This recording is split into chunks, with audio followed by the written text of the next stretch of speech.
Ending the program with a story from Marcelo Brosiner. Last month, the state announced that Somerville is eligible to request funding in order to rebuild the high school.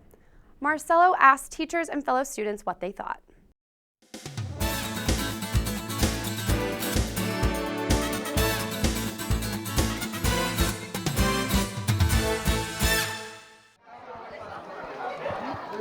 Recently, city officials have been talking about the possibility of building a new high school, which would cost millions of dollars. What do you think of that? Great idea. It's well overdue.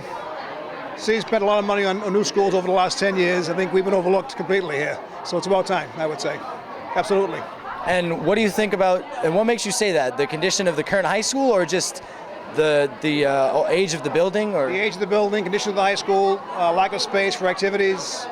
The school was built over 100 years ago. So now it's time for a new high school. I think it's about time because the school is very old, and I mean very old. Well, I think, obviously the school, it's very nice. There's a few classrooms that would need improvements and stuff. But, there are a few aspects that I'm concerned about. Like, let's say, they renovate the hallways. Where would the kids go? How would they get to class? There's a lot of complications around it. But, renovating the school would be a great improvement. I think that would be a great idea. I think one of the reasons is that if we have a new high school, we have a chance to actually create new learning spaces and design new learning spaces for the students instead of just using the rooms and the spaces that we have now. And as technology and learning styles progress, we can actually think about different types of rooms or setups that will benefit the students.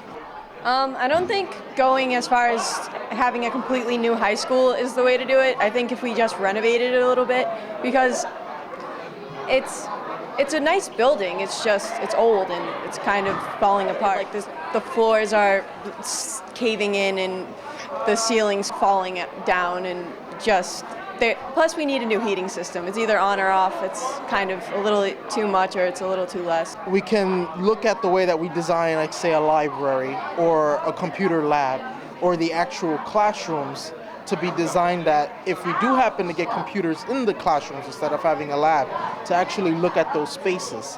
And personally, I have my students do group work in the classes, ways in which they can actually divide out and have their own workstations, but still have an instruction space where everyone can be together. I think a new high school would be a pretty fresh idea. This high school is pretty broken down. Ceilings are pretty gross. There's some cracks, and I think I saw some rats the other day, so I think it's time we had a new school, right, Mr. Marchetti?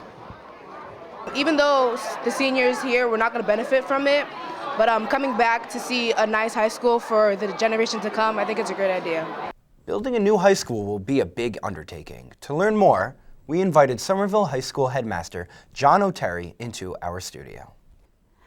Mr. O'Terry, thank you very much for coming down to the studio today. As you know, we're very interested in the possibility that Somerville High School might be renovated or rebuilt. So thanks again for stopping by. Thank you very much for inviting me. I'd love to talk about Somerville High School and the exciting things that we have going on up there. It's a great school, and I've had a lot of fun getting to know some of the students. What I specifically wanted to know about is if you could shed some light on this eligibility period thing. We were approved in 270 days, I believe. We will then present a report to the state that will hopefully put us in line for a new high school or renovation.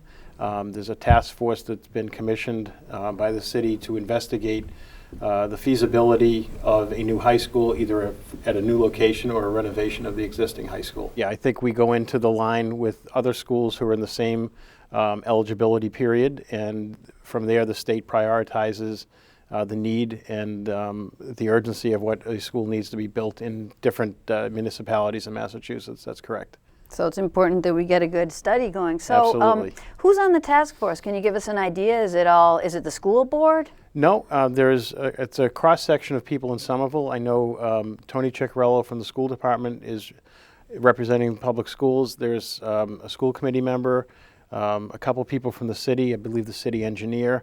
There's some parents that are on it, a member of the school board, some community and business people as well as I believe a representative from the Board of Aldermen. But I actually wanted to ask you something. So the money can be used to either, if we get approved. Correct. You can decide to keep the building and just renovate it, or raise it and build a new one. I'm not sure about raising it where we would put the students if that building get knocked down, but there is a possibility of renovating it, or there's a possibility of building it at a different location. And those are factors that the task force, as well as the city, would have to take into account. Certainly, renovating it would come with its own set of challenges and an additional cost, but also selecting a new location may have the same challenges and obstacles.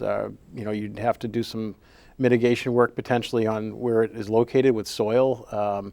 If it's close to railroad tracks or something like that, there's all sorts of factors that go into building a school that are a little more complex than building any other structure. Actually, that brings me to something that was in the video. We saw some pretty wrecked up rooms in the video, in the news package from Marcelo Brosiner. I think I read recently that the aldermen have approved a $2.6 million loan for the high school. How will that money be used? That money has been earmarked to repair the most egregious examples of disrepair at Somerville High School, specifically the high school auditorium, as well as the cafeteria, which were damaged in October of 2012 by Superstorm Sandy. So that money is going to be used to rebuild the cafeteria and auditorium. That work will begin later this month. We're really excited about that. It's been very challenging to work without a working kitchen for our cafeteria staff. They're preparing food at the Winter Hill every day and bringing it up. I didn't know that. And also to renovate our auditorium, which is a great space for the community as well as the high school, and to bring that back online as useful and even better than what was before is going to be a real, I think, asset for the community, not just the high school. I guess we're running out of time, but the last thing I want to ask is, what is the oldest part of the high school? Because I know that I've seen various dates. You said something about, like, if we start on the left. It kind of goes chronologically from left to right. The high school is the third oldest continuously operating public high school in Massachusetts, 1852. So when you go from City Hall moving eastward, west to east, it goes up in age. In the 1800s, 1872 is the auditorium. It's the Centennial Auditorium. The next wing over would be 1922, and then we skip about 6 decades and get to the new wing, the vocational wing of the building, which is 1985. So we have parts of the building that are over 100 years old, approaching 100 years old, and then 30 years old. So, many high schools in the Commonwealth are not nearly as old as ours. So. Well, I hope you keep us abreast of things. You or members of the task force will stay abreast of the meetings and the decisions, and ideally our student reporters will also keep us informed. Thanks again. Thank you very much for having me. Okay.